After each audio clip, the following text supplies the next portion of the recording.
Hello everybody, and just here, and welcome back to Symphogear XV episode 12, the penultimate one. And after that, the finale, and who knows? I mean, the Soshinai, of course, the OVAs, the concert, so those things are, of course, ensured. But what will the future of Symphogear be? Well, that much is as of yet unknown. Perhaps a movie, perhaps another season, who's to say? We'll see. We'll see. Then again, the noise has been defeated, alchemists have been defeated. In this season, they will defeat the very source and the very reason for the Curse of Balal. Probably, possibly, everything points towards that at least. So, what will be left, really? Right? What's gonna be left for us to fight, to defeat? I don't know. I would very much enjoy a spin-off that's just a slice of life. Not gonna lie. I would really like to watch it. So maybe something like that. I'm not saying full-time episodes, but, you know, a series, like a season of 10-minute long episodes, something in that ballpark. Wouldn't scoff at it. Would be kind of nice. So, we'll see. We'll see. Right. First and foremost, I'm gonna address the elephant in the room. There wasn't any Symphogear last week. There wasn't anything released on the channel last week in general. This is if you're watching it on Patreon. If you're watching it on YouTube, I'm talking about 2 weeks ago, in which case there was no Symphogear last week on YouTube, for YouTube-only people. I essentially took a week-long mental health break, so to speak. I'm sorry I didn't tell anybody about it, but I don't know, I just kinda didn't, so sorry for disappearing. But I spent that time meeting with friends, going on walks, reading some books, watching a Polish version of Don Mateo, watching some Gumball. It's actually kind of great series, not gonna lie. Gumball and Miraculous Ladybug, because those were the things that were on the TV when nothing else of interest was, and I'm kinda into them, despite watching them completely out of order. Good stuff. Not only Japan makes good animation, apparently. So yeah, that's about the last week. And now about 2 weeks ago, and precisely Symphogear, what happened on episode... Wait, we are watching episode 12 now, right? Not 11. 12, yeah, episode 12 is the penultimate one, episode 11, right, because Symphogear has 13 episodes. Okay, I got briefly confused for a moment. In episode 11, sorry, something's stuck to my throat. In episode 11, we got mostly just fighting and some backstory and some world building. We got a backstory on, what's her face? On the goddess Shemha and on Enki, who were both bitter enemies way in the past. And Enki defeated Shemha, but Shemha also defeated Enki. Enki created the Curse of Balal, or the Blessing of Balal, to mix up people's tongues, because Shemha lives as a language. So mixing up people's languages would somehow seal Shemha, or something to that effect. I'm still not entirely clear on what exactly Enki did, but he sealed Shemha. That's all we need to know for all intents and purposes. Shemha is now largely unsealed thanks to having a vessel in the shape of Miku, and now is trying to find her scattered fragments, all those languages, because she is data itself, or something like that, and to that goal she needs Yggdrasil's plural somehow. Yggdrasil trees sprouting from the ground doing something. I don't know, it's ominous, it's red. Is there anything more we need to know about them, really? Not really. So Shemha's plan went swimmingly. Now everybody is on the moon fighting with our new trio of alchemists. We got an epic concert fight of Tsubasa and Maria. That was great.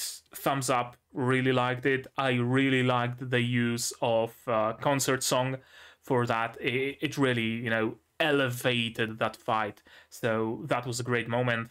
And at the end, of course, a little bit of a cliffhanger. Oh no, the entire Earth is now red and we are the only humans left. How can we unfuck this situation? Well, that's a good question, actually. That's a very good question. The entire Earth seems to have been covered in sprouts and trunks and whatever of Yggdrasil, so how can they unfuck it? Short of Hibiki becoming a god, Aoyuki becoming a god again, I'm not sure, honestly. Unless the lunar ruins have some button that says unfuck the earth. Maybe, I don't know. I don't think even, like, you know, underground bunkers would be able to save people from Yggdrasils just sprouting from underground. So the majority of population of Earth is probably dead. And it's just our girls who are alive. Maybe. Probably, possibly, I don't know, it wasn't shown in detail. So if it turns out that the entirety of S.O.N.G is now dead, I wouldn't be surprised. If it turns out that the entirety of S.O.N.G is still alive, I wouldn't be surprised either. So either or, it still works. Anything else? Not really. What do I expect from this episode? More fighting, of course, for sure. And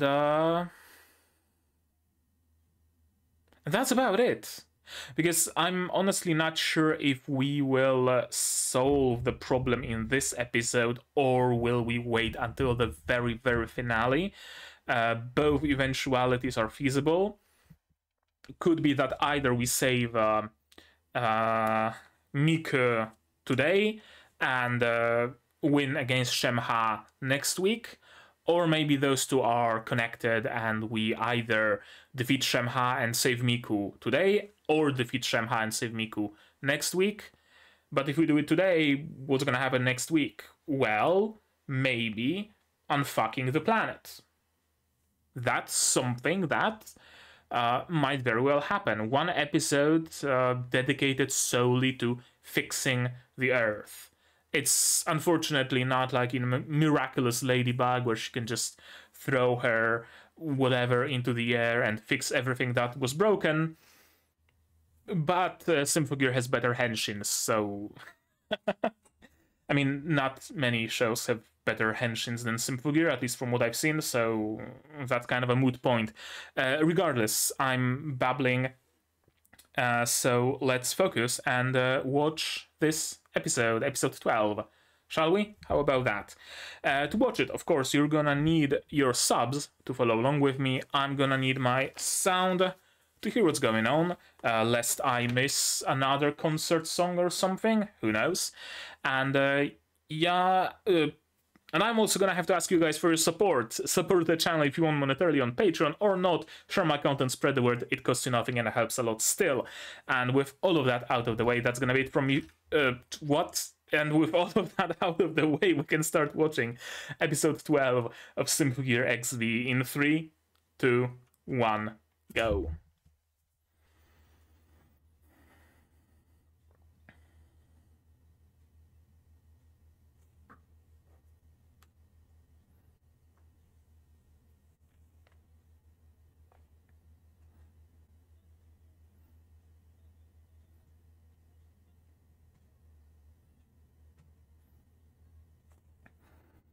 Am I...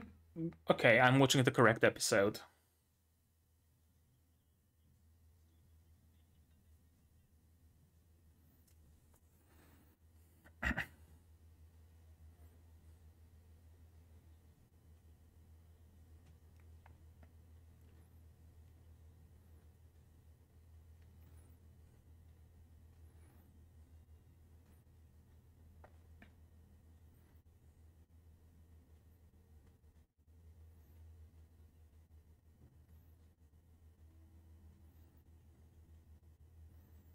Genjuro.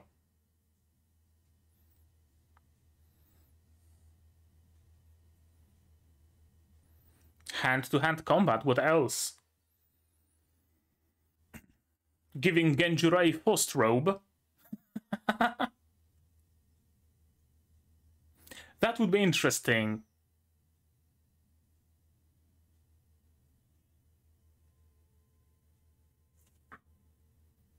Okay, so we're not just not having any opening. Probably no ending either.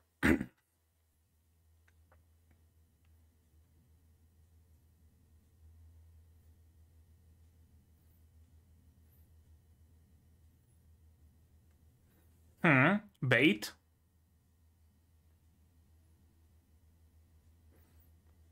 Also, since we're not getting an opening, that's going to be as good a moment to mention it as any. I'm not sure if it's the same subs that I've been using so far, because for whatever reason, I had 2 Symphogear XV episode 12 files on my disk. And, you know, I didn't want to watch it to see which one has which subs, so I just took the first I had.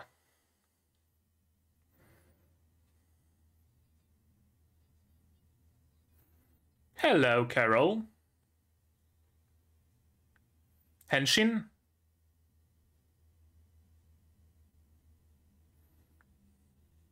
Henshin.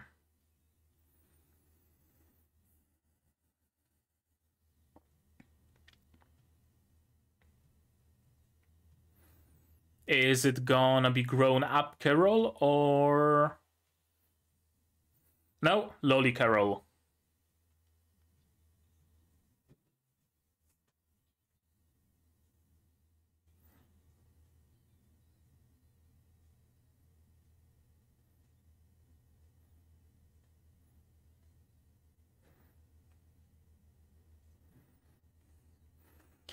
There's multiple Yggdrasils though, so...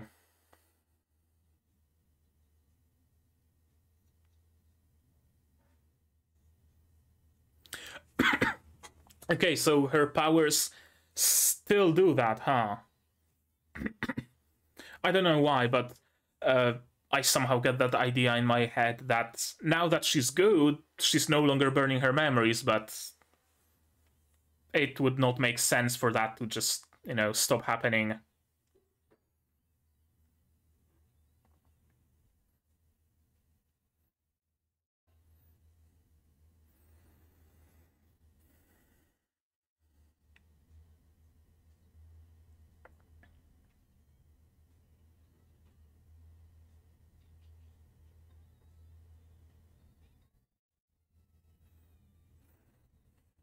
And immobilized. Immobilized. Nothing beats a little bit of bondage. So all she has to do is, yeah, not damage her.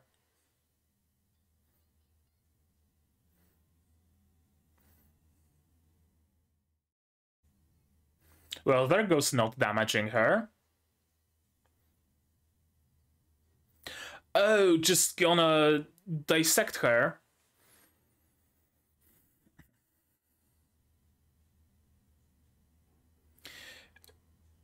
Is it gonna work against a being that's supposedly made of data, though?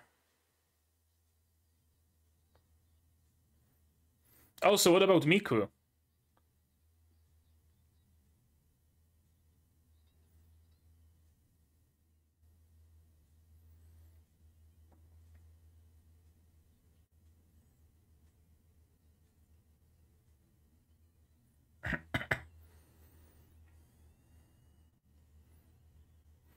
And a big boom. Big boom indeed. Okay, now what became of Miku? Can the dissection be targeted to just dissect the god and not its mortal shell? Or did it work in the first place? Okay, full-on Shojo-ai transformation.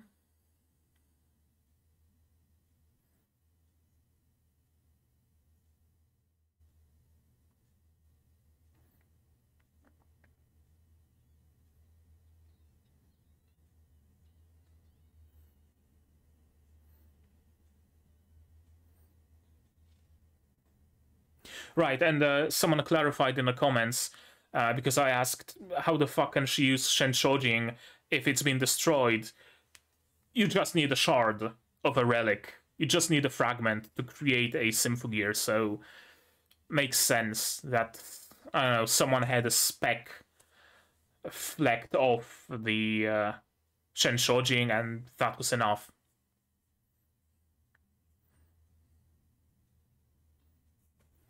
Okay, so this is kind of a flashback. Well, not a flashback. It happens parallel to episode 11. Gotcha. Understandable.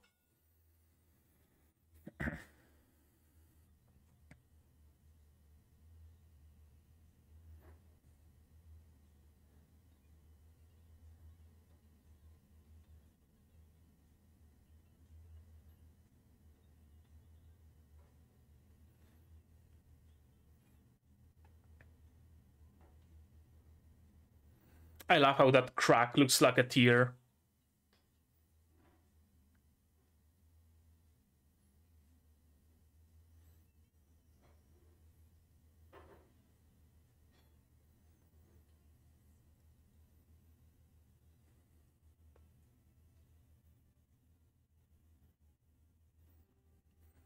And that's how Oyuki no Kaina started.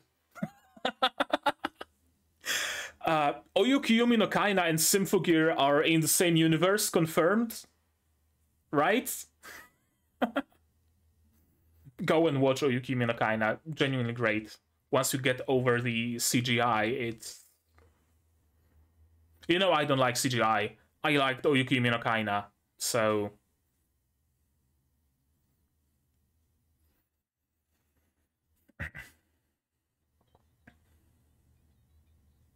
Probably not.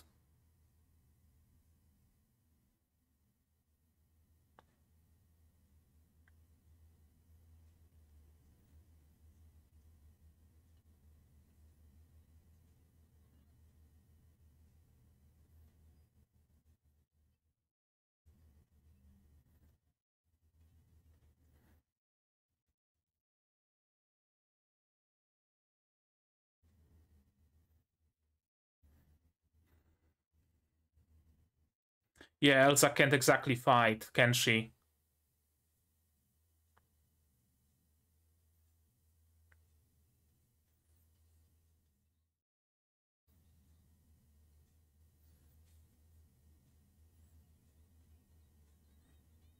Henshin? Henshin.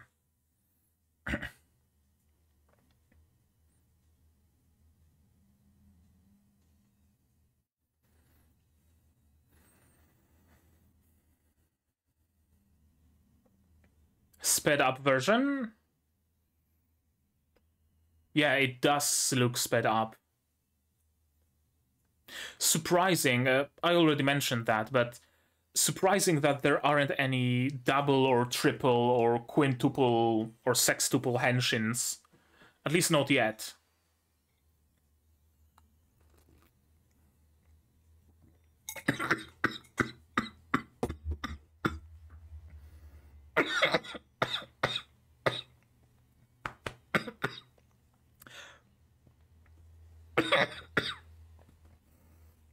Went down the wrong hole.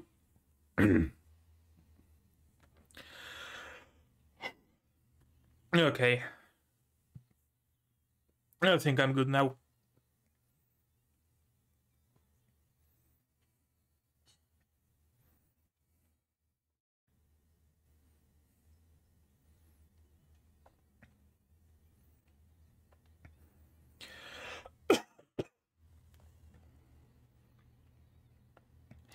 I was so busy choking, I didn't mention that I really like Vanessa's new fit.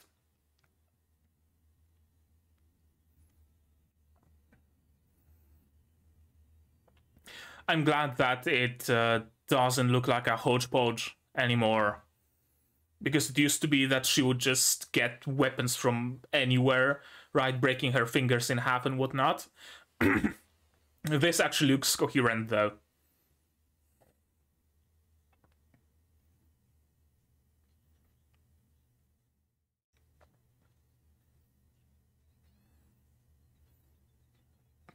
Okay.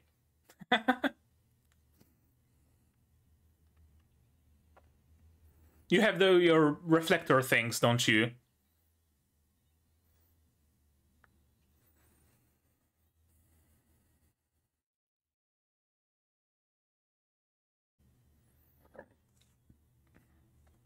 Also, speaking of fighting up close, Chris could really benefit from a shotgun, couldn't she? Because sure, she excels at long-range combat, but doesn't really have much in terms of close quarters. Besides her, you know, twin crossbows.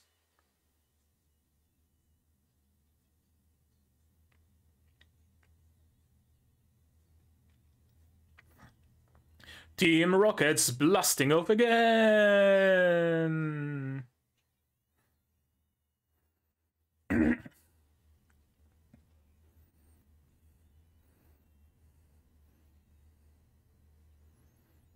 It's not going to kill them, it's going to save them. Of course. Our girls aren't killers, after all.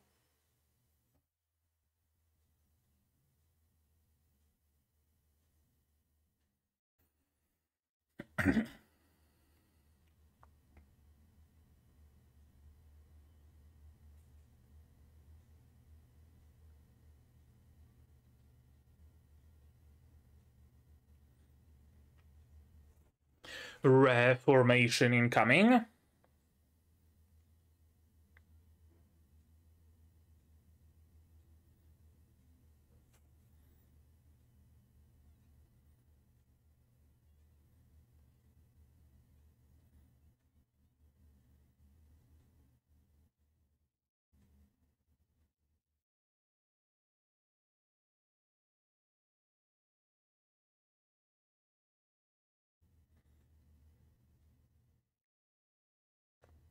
Hello, Miku.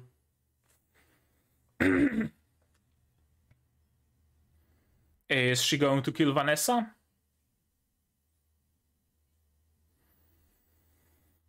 Oh, she's taking over. Right, because Vanessa is a computer and Shanghai is data, so makes sense.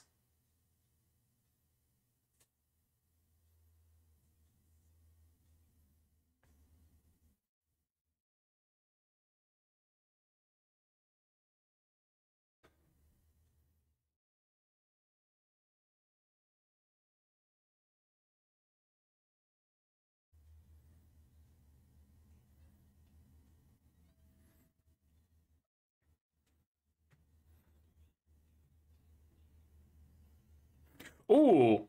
Oh, that. Oh. Okay. That's great. Henshin on the move.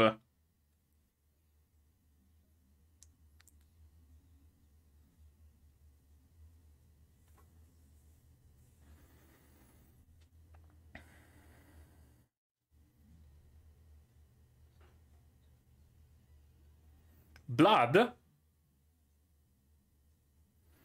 Did she turn Vanessa into a human at the last moment?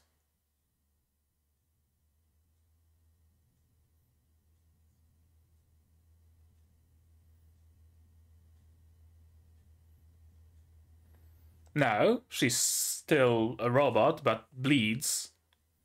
Somehow.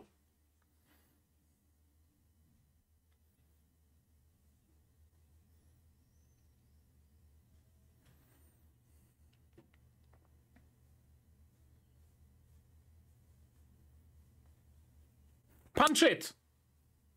Punch it! No? Okay, we're just gonna let her talk.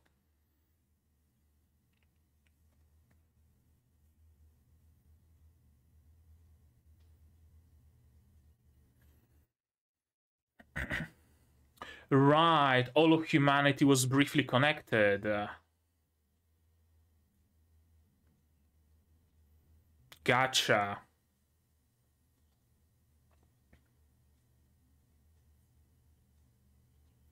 Yep.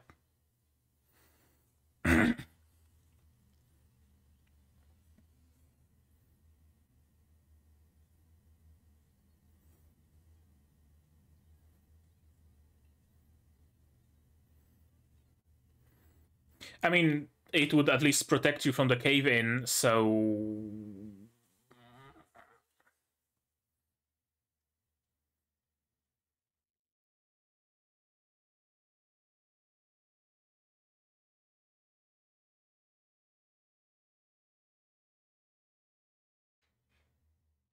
Oh, okay.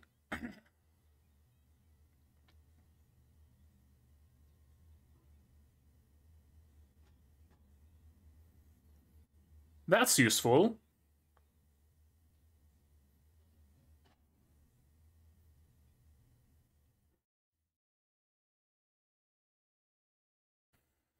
Oh, and they're vanishing just like the previous trio of alchemists.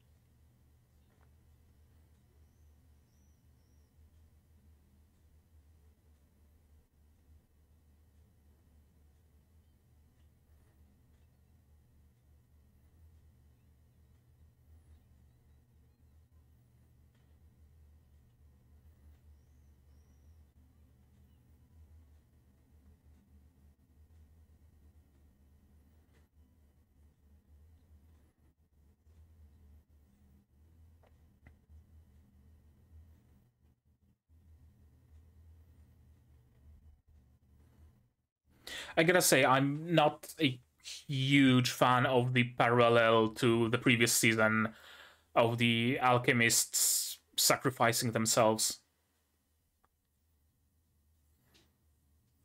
This time, at least, the sacrifice was much more meaningful, though, so hey, credit where it's due.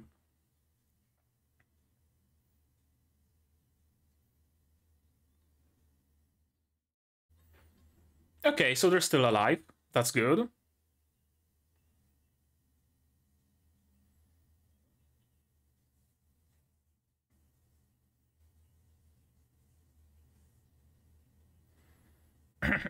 Let's hack God!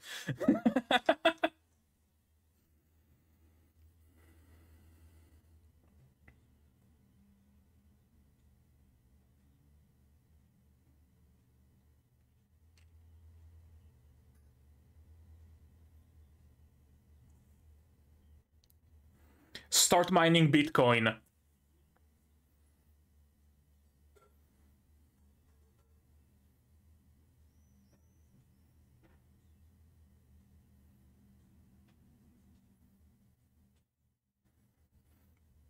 Who are you?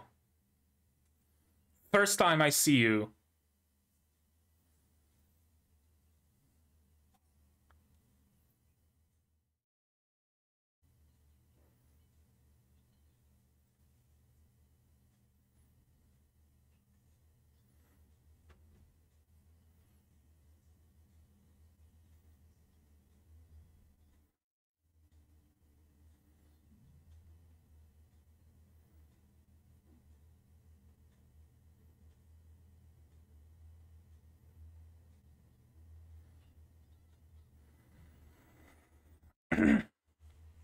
The entire planet can sing, after all, and that.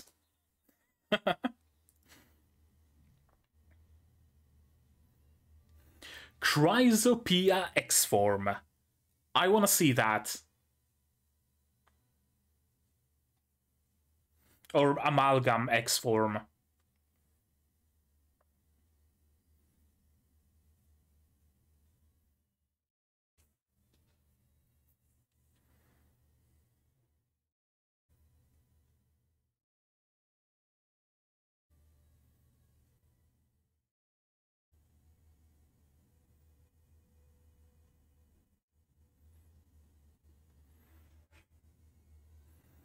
Okay, you better get on with the X drive.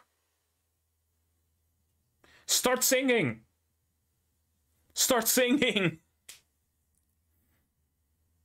Oh, that's the subtitle.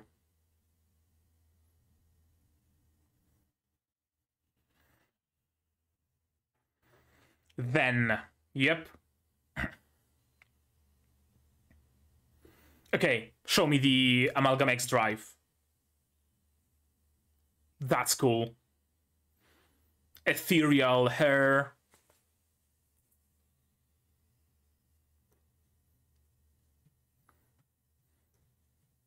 Okay, we are getting some sort of a ending. I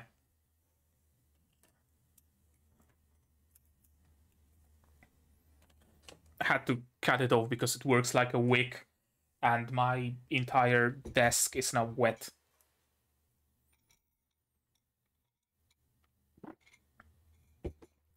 Speaking of tea, this one's interesting.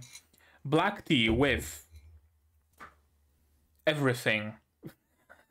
Cloves, chili, black pepper, cinnamon, ginger, and couple more items that I'm pretty sure I don't know the name of it in English. Kind of like a masala, kind of like a curry. You know, all those sorts of spices.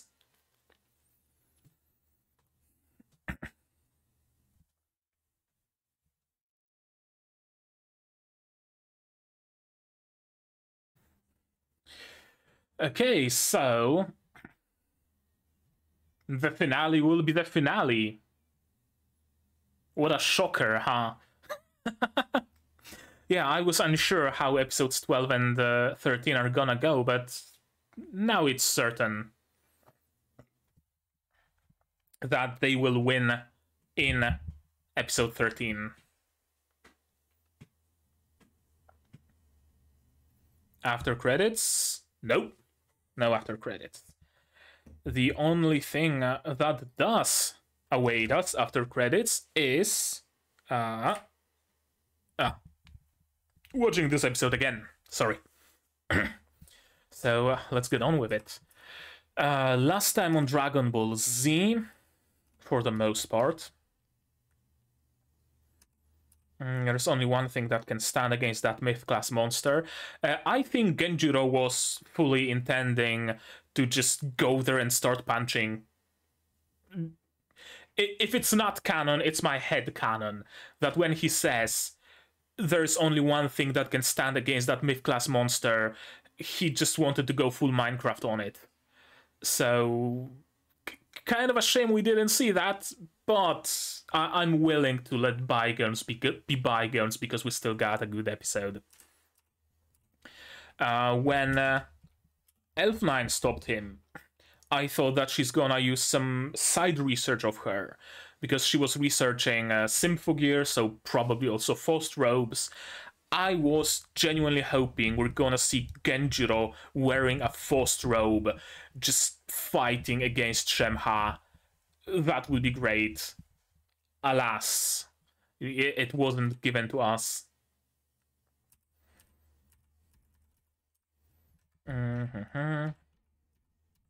Miku didn't run, so I'm not gonna run either. I love that her henshin has all of the autoscorers in it. That's a great touch. But her power burns away memories as its price. Indeed it does. No mere human has the power to take me down. Well, thankfully, she's not a mere human.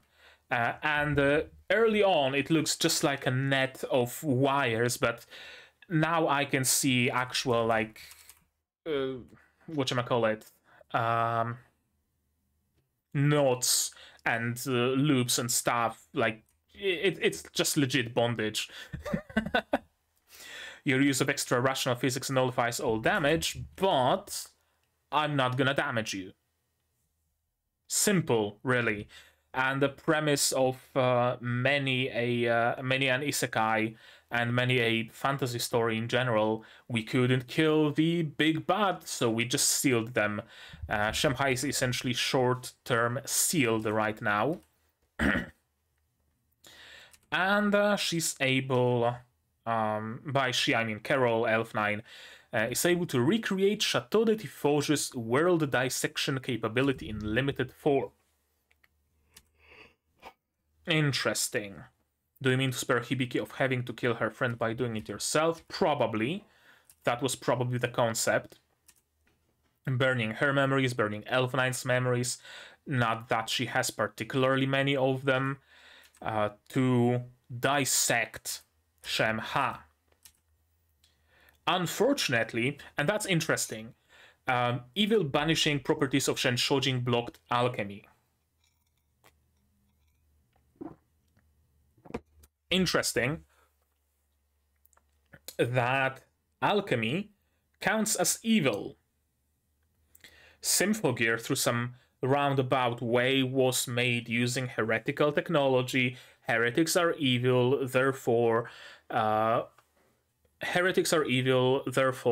Symphogears are evil, right? There is some logic to it. Alchemy, though?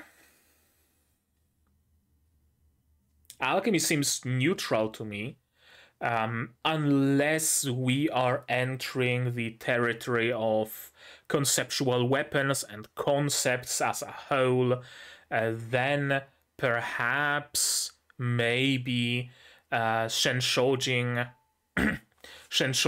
deemed alchemy evil because alchemy so far has been mostly used for evil, or, you know, something like that.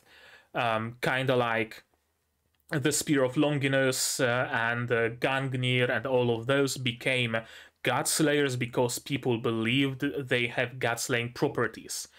That's the same way alchemy became evil because people started believing that alchemy is evil. Something thereabouts. That would be my bet. Okay. Arising all of the Yggdrasils. So this is essentially a parallel, so far it's parallel to episode 11.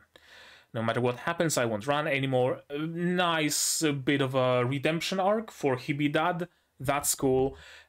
He got so much more redemption and character development in just this season, where he appeared like 3 times tops, than in the season that was pretty much entirely dedicated to him. It's crazy how much can good and proper writing and good and proper pacing do, right? The Curse of Balad remains in effect, so how can this be? Because Shemha is connected through Yggdrasil or something like that. And this is just Oyuki Yumi no Kaina, orbital trees connected with each other, growing a layer, a protective layer between their branches. All that needs to happen now is eternal winter on Earth, except it's not snow, but rather fungus spores, and it's not water, but rather something. Oyuki Yumi no Kaina was weird. It's weird because we're still waiting for the movie. Great watch, though. I already said that, but now let me reiterate. Oyuki Yumi no Kaina, thumbs up. Great world building, great characters, story, at times hit or miss, but generally great as well.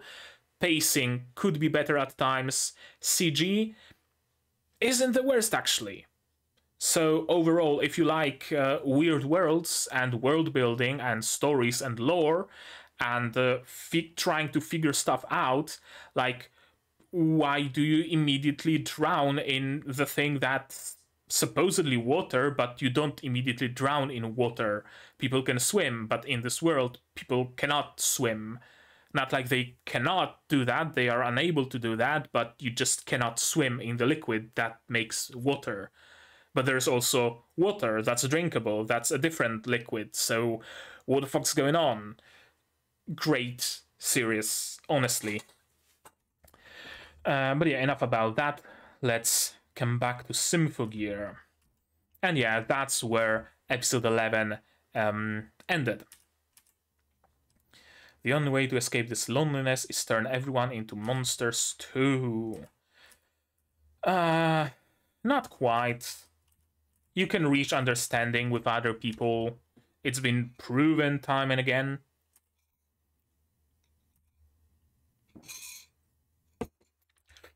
Again, I was too busy dying of asphyxiation here. I really like her fit. I really like...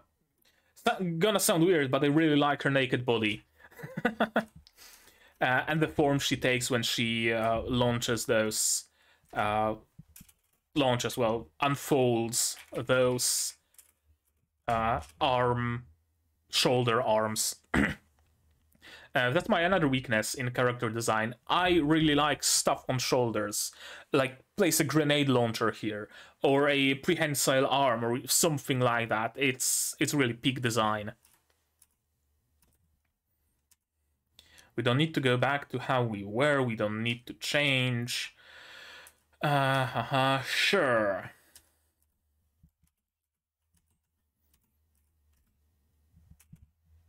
This is great. Milark, even in her tiny form, is doing something.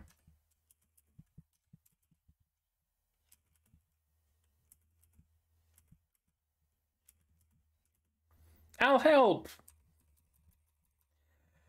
See, Milark being still alive in this form, and later on Vanessa surviving, even being struck by Hibiki, completely devoid of limbs, just the torso and the head, but still surviving, really made me hope that they will actually survive. And that they will, live happily ever after. Maybe as monsters, maybe as humans, I don't know. But that they will have a good end. The same way Chris did, the same way Maria, Kirika, and Shirabe did have a good end in the end. The same way Nastasia redeemed herself, kinda. The same way even Fine kinda sorta did redeem herself. Ver even arguably also kinda redeemed himself. Carol redeemed herself. I've been missing those kinds of stories, those kinds of events. In the previous season, okay, we did get redemption, right? But we didn't get the continuation of life.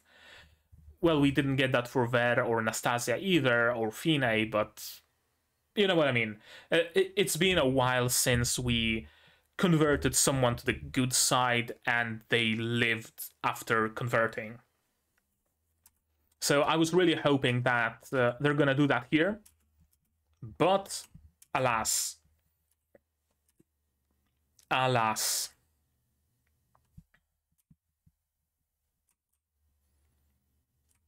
Live, struggle, boob cannon. Vanessa is crazy. I really like how unsettling it is that each part of her body can be a weapon. She could probably use her split ends in her hair as miniature laser cannons. Right? She could shoot rockets out of her eyelashes and I wouldn't blink an eye. It's great. Usually when there is a cyborg character and they have weapons embedded in their body, it's like their wrist flops down and opens a Gatling gun or a rocket launcher or something like that, or something pops out of their forearm, and that's about the extent of it. Maybe they have laser eyes, but that's about it. Meanwhile, Vanessa is like if Inspector Gadget was a genocidal maniac and instead of placing banana peelers and I don't know, brushes inside of his body, he just placed every weapon known to man and unknown to man. It's great. I really like the theme and the design of Vanessa. And of course, we won't let you die. We will save you because life is worth protecting and whatnot. Chris would know what she's talking about. I was always overthinking things, so there are times when I don't know what to do. But I have a place to call home, and you also want to have a place to call home. And you can have a place to call home if you only want that. I don't want to have the heart of the monster. That was the premise all along, so... Unfortunately, Shemha. When I recreated this creature as a perfect monster, I slipped a piece of myself inside her. Tragic story, tragic moment. I don't want to be used anymore. I beg you, God Killer. Unfortunately, Hibiki hesitated, but this is a great cut. This is a great scene. I really like this henshin on the run. Okay, stop screaming. I want to see the henshin. That's a great face. And that's animated on once. Well, camera movement is. Well, we see Nesel Gangnir Tron. She doesn't even need to sing. She just needs to scream the words.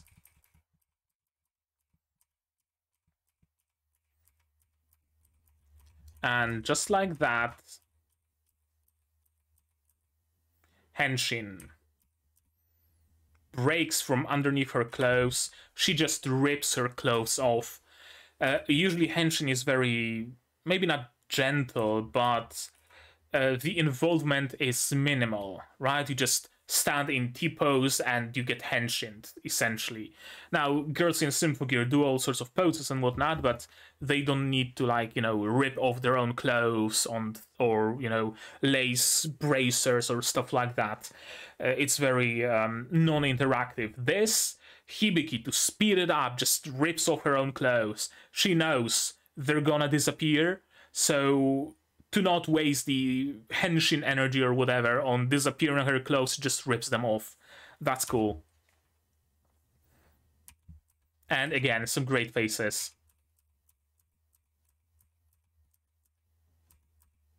Not all of them work exactly, but for the most part.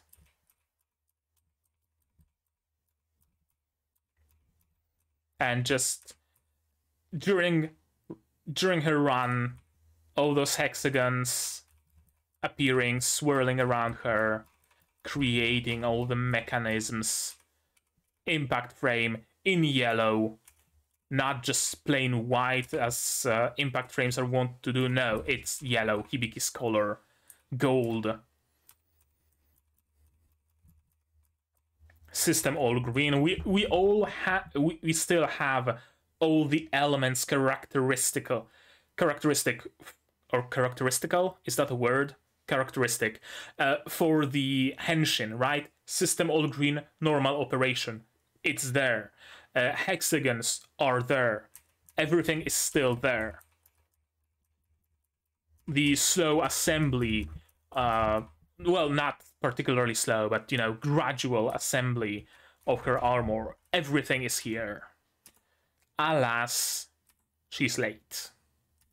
She did manage to kill Shemha while sparing Vanessa somehow, but Shemha managed to transfer just about enough data into the terminal to recreate herself. That's why you don't hesitate.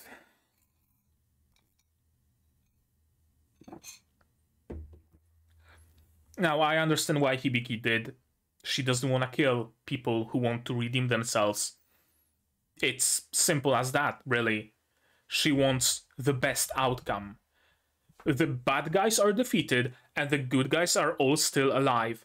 No sacrifices, No suffering, nothing like that. Very simple, efficient, effective, black and white solution. That's what Hibiki wants. The idea of sacrificing someone she likes, is acquainted with, has hopes for, that doesn't work in Hibiki's mindset. So, of course, she hesitated. And she was recreated when all of humanity was connected by Ringo to stop the moon from falling. Something that saved the world once also brought about its destruction. Poetic, isn't it? That was what remained of the universal language, which, while changed in form... Yeah, it wasn't that humanity couldn't be connected, it's that it shouldn't be connected. It cannot be connected. Because else, you get Shemha. Conceptual labyrinth. I'm glad it appeared again. It's cool. It's cool, like, foreshadowing that, oh, our conceptual labyrinth is so incredibly strong and it can be anything, yada, yada, yada, yada. And now it actually comes into play that, hey, it's near indestructible. It can be anything. You can use it as a tunnel that goes towards Earth. Great. It'll bend space and give you a path back to Earth. One last show of resistance, and of course they are disappearing the exact same way the previous trio of alchemists did. Which is interesting, that alchemists apparently die by turning into gold particles. I'm not entirely sure why, but alright, I'm not gonna question it. It looks pretty. It adds a little bit of pathos to the scene, right? That they aren't bleeding out of every orifice of their body and getting slowly crushed by gravity or whatever, but rather they just, you know, disappear into gold dust and whatnot. There was one movie I remember watching where someone died at the end. It was like a family had fairies in the garden and their grandma died and grandma turned into a swarm of white butterflies. Something along those lines. That's all I remember from it, but I guess it's a good way to depict death as something inspirational, as something maybe not entirely positive, but not particularly sad, more like melancholic, kinda, sorta, portrayed as not something ugly. I guess that would be the best way to put it. Okay, let's continue. Laid-back girl like me is gonna make everyone smile, you included. And at the last moment, they found home, they found friends, they found their humanity. You won't even let us be monsters. Because you aren't. What matters is what's in your heart. That decides whether you're a human or a monster. Human with a monstrous heart is no less a monster than a monster with a monstrous heart. A monster with a human heart is no less than a human with a human heart. It's actually a very interesting thing to think about. What makes a human? Right? If the day comes where we can have autonomous cyborgs, not cyborgs, autonomous androids that look like humans, or even don't, and we can transfer our consciousnesses into them. If I transfer my consciousness into an android, am I human still? Is it the mind, the human mindset, human creativity, human imagination that makes a human? Or is it the flesh that we have?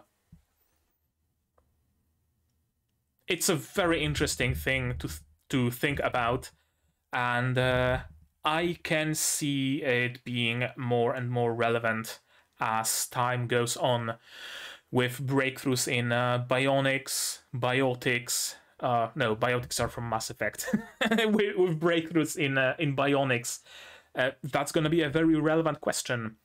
Is someone who had all their limbs replaced with bionic limbs less of a human than a full human? Is someone who had all of their limbs and their organs replaced is less of a human? Or are they not? I can fully see human supremacy rising in the future, where people flaunt the fact that they don't have a single bionic implant in them. They are pure blood. Future millennia, if humanity doesn't eradicate itself, are gonna be very interesting, and I would very much like to live long enough to see that. I sometimes think that I really would like to be immortal, and not because I'm like, afraid of dying or stuff like that, or I have some unfinished business, whatever. I want to see what becomes of humanity in the year 3000 or 4000 or 5000. I want to see those things. I want to see the first interstellar flight. I want to see the first intergalactic flight. I want to see Andromeda Galaxy collide with Milky Way. I want to witness all those things with my very own eyes. Alas, unless in the upcoming 40, 50 years humanity figures out how to transfer consciousness into an android, or how to prolong human life indefinitely, lengthen the telomeres in DNA, stuff like that. I hope they do, because I really want to see the future of humanity. But that was a big digression. Symphogear users, you won't even let us be monsters.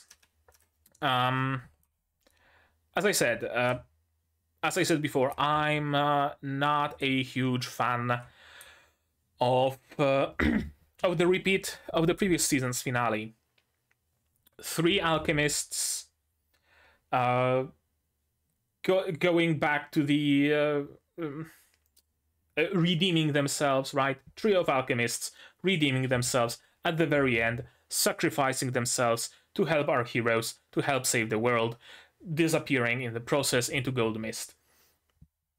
It's a little bit too close to what happened to Saint-Germain, Cagliostro, and Prelati. A little bit too close. I would have preferred they did it a little bit differently. I don't quite know how, but still. I mean, preferably, I would like them to survive, right? But we're clearly not gonna get that, so...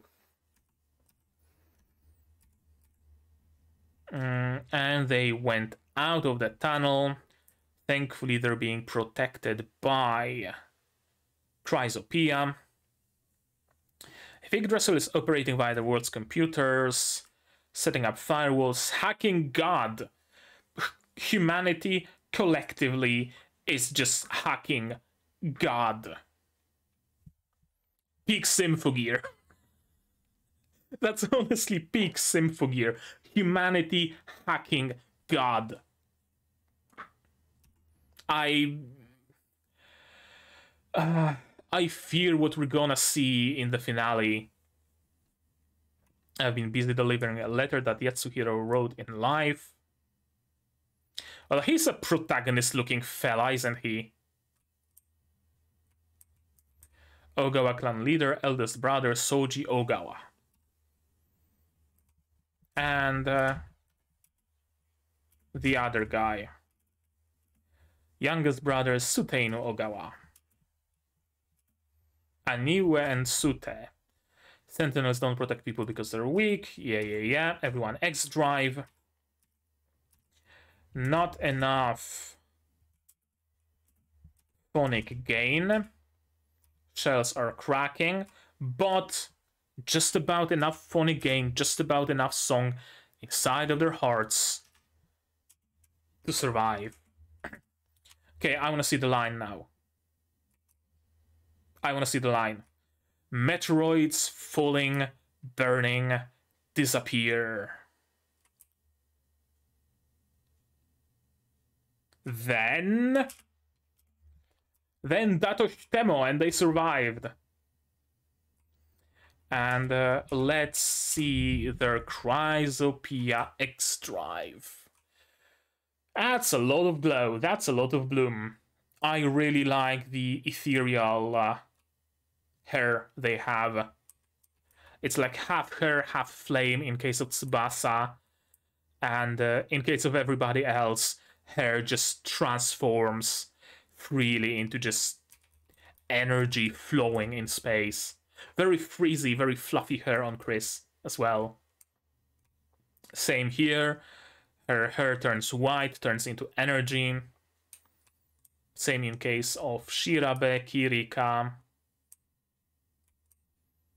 And of course Hibiki. Hibiki doesn't have long hair, so it's just the ends of her hair. But she got some big-ass wings though, so I call it a fair trade. Let's see their forms once again. Yeah, she got some big-ass wings, and her scarf turned into energy, so that's cool. That is cool. Also interesting how everybody has hair that aren't their color, so their hair turns their color at the end, right? Like Kirika's blonde hair turns green, Shirabe's black hair turns pink, Maria's white hair turns pink hair turns white, Chris's white hair turns red, Hibiki's yellow hair turns orange, which is arguably more her color, whatever. But Tsubasa already has green hair, so it just turns pink. Pink-ish. That lick of red flame, I guess. It's cool. I like those forms. The costume itself is very plain and very, you know, nothing much to write home about, to be perfectly honest with you. Like the bodysuit, the covers on their arms, on their legs. But I think the main selling point of those henshins are those ethereal energy-like hair, and it works. It works. It works. Chrysopia, amalgam, whatever, works aesthetically because it's, again, very plain suit, but the weapons are super elaborate, and I'm guessing Chrysopia X Drive continues that trend of a fairly plain suit. I'm afraid to see the weapons. Because if it's Chrysopia and X Drive, Jesus Christ, one swing from Tsubasa's equator length sword is just gonna drop all the Yggdrasils. Like, that's what I expect at this point, honestly.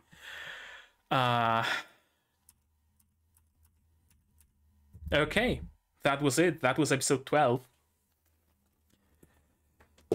Oh. That was episode 12 of Symphogear XV, and it was great. Not everything worked for me, and by not everything worked for me, I mean the whatchamacallit, the alchemists sacrificing themselves, exactly like in the previous season. That I'm not a huge fan of. I'm honestly not. But I guess it works, and their sacrifice at least is much more meaningful, right? They're not just stopping a nuke that could probably be stopped by Chris's single bolt or whatever. But instead they are doing the thing only they can do, creating that conceptual labyrinth and bringing the Symphogear users as close to Earth as they can. It actually makes sense. Them burning their life in order to fuel that, I'm not sure how well that works. they didn't really need to do that last time they created a conceptual labyrinth, so I'm not sure about that. And also, we haven't really learned about the origins of the conceptual labyrinth. What's the deal with it? How did they come to figure it out, to develop it, and operated the three of them? Usually every single person, every single character has their strong point, their thing. This is probably the first time we see a group of antagonists have an attack or an ability that they can use collectively and only collectively. I would really like to learn more about the conceptual labyrinth. What's the origins? What's the... I mean, we know what the purpose is, but what are the origins? How it came to be? But alas, they are dead now, so they won't tell us their secrets, which is, again, a crying shame. But I'm gonna stop talking about that. That was pretty much the only thing that didn't quite work for me in this episode. Everything else, though, double thumbs up, honestly, genuinely. I really loved the running henshin of Hibiki. And I am of the firm belief that shows that have henshins in them should be doing more with those henshins. This exact way. Or close to it. A good example is Kill la Kill. In Kill la Kill, sure, Ryuko has pretty much only one main henshin, right? Cuts her wrist, transforms henshins, straps on her boobs, jiggle physics and all that, right? But early on, when she doesn't have the power of shamelessness yet, her henshin is, senketsu, just growing, devouring her, binding her. It's much different. Later on, she has all those secondary henshins. Pretty sure at some point she also partially henshined. Although I might be mistaken on that, I might be misremembering something. But there's a lot of variety. Meanwhile, in most shows that do henshins, there's just one. There's just one henshin, and it's used from the beginning of the season to the end of the season, and maybe next season we'll get some other henshin, but it's again gonna be the same thing from beginning to the end. And that's a crying shame, because you can do so much with it. I very often bring the example of Power Rangers Turbo? No, not Turbo. Something else, when they were living in a post-apocalyptic desert. They used the power of their henshin that usually causes, explosions and sparks and smoke to blow up behind them, to blow up some goons, some enemy goons, right? Stood back facing the enemies, henshined with their power, and it blew up the enemies. And I would really like to see some creative use of henshins in shows that have henshins. Have a running henshin, have a partial henshin. I would love it if during earlier seasons in particular of Symphogear, especially back when Hibiki was part Symphogear herself, part relic herself, if she were to henshin partially. She needs to fight enemies, fight some noise that are attacking her friends, so she doesn't have the time for the full henshin, so she just henshins her right arm and just punches the noise in the face. And then henshins her left arm and is just brawling with just her hands henshined. Or maybe some lowered power output, like with the anti-linker, right? If they were under the influence of anti-linker, they don't have enough power, enough strength, enough synchronization, whatever, to henshin fully. Well, henshin only the most important parts. Tsubasa just gets her leg armor and her swords. Chris just gets some bits of armor to hold up her gun and the faceplate with her scouter, right? Something like that. Some creative use of it. Now, I understand why every series has just only one henshin. It's usually the most expensive part of the show, so they want to reuse it as much as they can. but doesn't change the fact that I would very much like some creativity, a lot of creativity. Swap relics or whatever the fuck you're using, the particular group is using for henshins, and wear each other's costumes. Miraculous Ladybug did something where Miraculous Ladybug and Cat Noir swapped costumes, swapped their Miracula for an episode, and it was cool. It was something fresh. It was something different. But yeah, I'm rambling again. Point is, I would like some creative use of henshins. Okay, let's continue where the episode is over. Anything else? Another great moment was, of course, the Chrysopia X Drive. As I said at the end, really liked that form. And I think that's about it. I cannot wait for the next episode, what's going to happen, and how are they going to unfuck the planet, because that's going to be a monumental task. It's all overgrown in Yggdrasil, so how do you weed it out?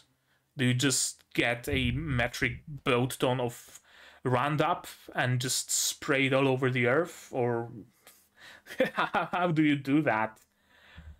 I mean, it's Symphogear. Shirabe and Kirika probably can have some joint henshin and turn into a big-ass lawnmower. Anything can happen. Anything can happen. It's Symphogear we're talking about. But yeah, finale is gonna be cool. Finale is gonna be interesting. And also, surprisingly, or maybe I'm just building up resistance, not that much of a cliffhanger in this episode, was it?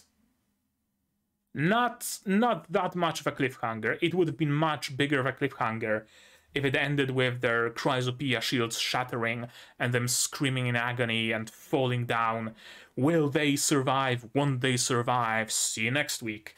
But no, we know they survived, they X-drived. Now it's plain combat between our girls and Shemha, and it's gonna be glorious. I have no doubt. Now I'm done, I think. Yeah, I think that's gonna be it from me for today. So maybe you guys have something more to say, and if so, say so in the comments down below. What did you think of this episode of my reaction, my theories, stuff like that? No spoilers, please. If you do want to talk spoilers, there's a Symphogear channel on my Discord server, linked here, also in the description. You can join it, it's free to everybody. So join and talk about Symphogear in the Symphogear channel, or about other things in other channels. It's free for you to use however you please.